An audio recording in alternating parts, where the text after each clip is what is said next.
Civil rights icon, the Rev Jesse Jackson, whose towering presence and vision reshaped the Democratic Party and the country, has died at the age of 84. His family put this statement on Instagram. Our father was a servant leader, not only to our family, but to the oppressed, the voiceless, and the overlooked around the world. We ask you to honor his memory by continuing the fight for the values he lived by. CNN's Abby Phillip has a look at Jesse Jackson's life and legacy. Jesse Jackson's life was defined by a relentless fight for justice and equality. I was born in Greenville, South Carolina, in rampant, radical racial segregation. I had to be taught to go to the back of the bus or be arrested. Those early experiences drove Jackson to join the civil rights movement. The fact is, against the odds, we knew there were great odds, we were winning. In 1965, he began working for Reverend Martin Luther King Jr. I learned so much from him, such a great source of inspiration. King named Jackson to lead Operation Breadbasket in Chicago, an economic justice campaign for Black people. However, some say King was frustrated by Jackson's brashness and ambition. I'm sure he thought I needed more time. I was 24 years old. Both men were in Memphis in April 1968 to support striking sanitation workers. King and other civil rights leaders were staying at the Lorraine Motel. He said, Jesse, you know, you don't even have on a shirt and tie. You don't even have on a tie. We're going to dinner. I said, Doc, it does not require a tie, just an appetite. We laughed. I said, Doc, and the bullet hit. Everything changed at that moment. It was a defining moment in the history of our struggle. With King gone, his movement was adrift. Years later, Jackson formed Operation Push, pressuring businesses to open up to Black workers and customers and adding more focus on Black responsibility, championed in the 1972 concert Wattstacks. In Watts, we have shifted from burn, baby, burn to learn, baby, learn. And he expanded his own global reach too, helping to free U.S. Lieutenant Robert Goodman, who was held by Syria after being shot down, and later other Americans held in Cuba and Serbia. I learned how to negotiate as an African American growing up among white people. You have to negotiate every day. The Reverend set his sights on the White House in 1984. Milking cows an hour, they're coming back to the inner cities. So I learned a lot during that period. First thought of as a marginal candidate, Jackson finished third in the primary race with 18% of the vote.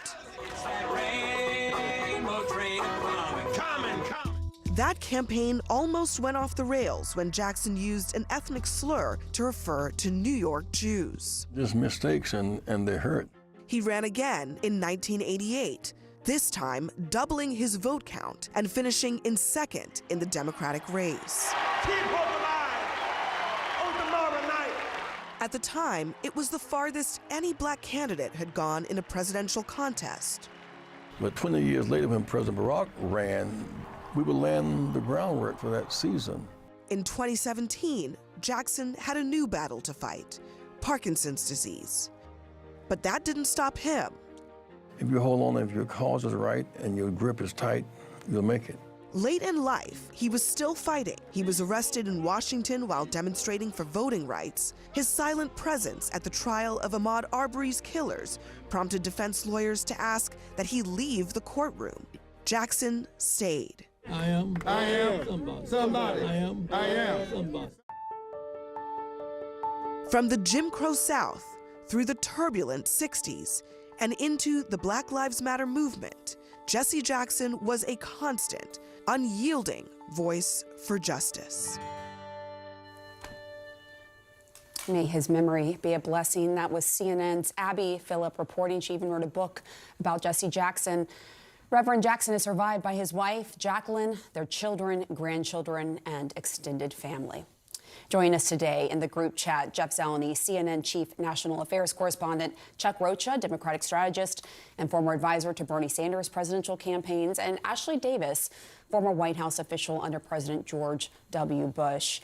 Jeff, I want to start with you. You actually just finished reading Abby's book, A Dream Deferred. And we were talking about how Jesse Jackson served as sort of the bridge from Dr. Martin Luther King Jr., he was his protege, to President Obama, to present day. I mean, he kept fighting till the very end. There's no doubt about it. And really the towering legacy and figure that Jesse Jackson is unparalleled in America's 20th century. Barack Obama would not have been elected as the first black president in America without Jesse Jackson. Not because they had a close relationship, they did not. It was stressed, it was filled with tension. Their family did, but this is why.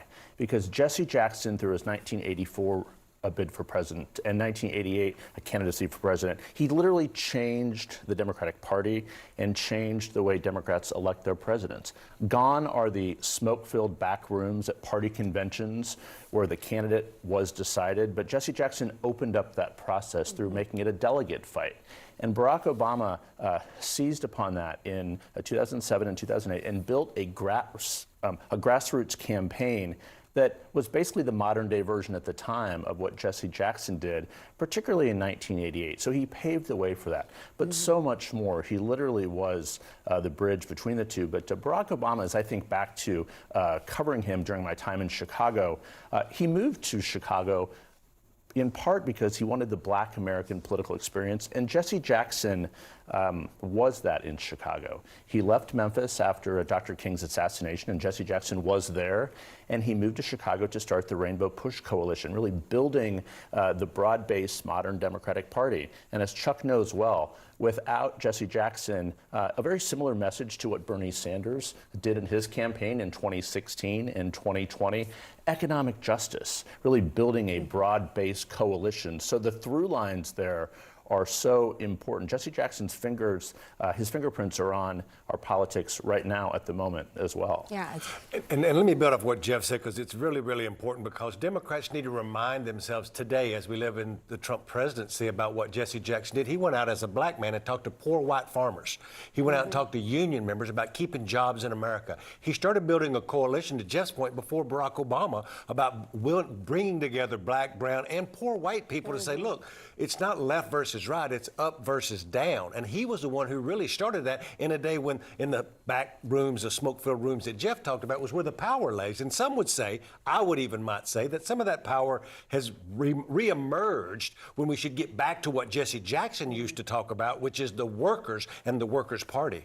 Because in an interesting way, President Trump has kind of gotten a lot of that coalition, especially in this past election, from increasing his black voters, but also the poor white people that just feel like the government does not help them anymore and they've lost their way. But I have a question. So I haven't read her book yet. I know you both have. But what was the complicated relationship about with Obama? I was going to follow up with that too. No, it's a great question, because I think people will wonder that. Yeah. Look, one of the pieces of the complicated relationship was that when Barack Obama was running for president, Reverend Jackson thought that Senator Obama didn't pay him the respect that he wanted at the time necessarily. And Jesse Jackson was not a part of the Obama campaign. His son was, Jesse Jackson Jr., the member of Congress. He was a national co-chair. But there was always a tension between Senator Obama and Reverend Jackson at the time, largely because Jesse Jackson wanted to be